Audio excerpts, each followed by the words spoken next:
महाराष्ट्र 2047 कडे वाटचाल करीत असताना पारदर्शक, गतिमान आणि उत्तरदायी सुशासनाचे उद्दिष्ट साध्य करणे आवश्यक वाटते। त्याकरिता प्रशासकीय विभागांचे सेवा प्रवेश नियमांचे एकत्रीकरण, प्रमाणीकरण आणि सुलभीकरण करण्यात आले आहे।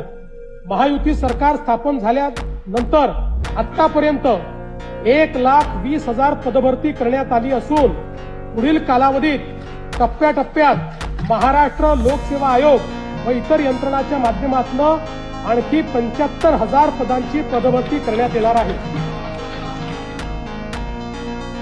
राज्यातील नागरिकांना शासकीय योजना आणि सेवा सहज, सुलभ आणि उत्तरदायी पद्धतीने देण्याकरता शासकीय प्रक्रिया पुनर्रचना उपक्रम हाती घेण्यात आला आहे। या अंतर्गत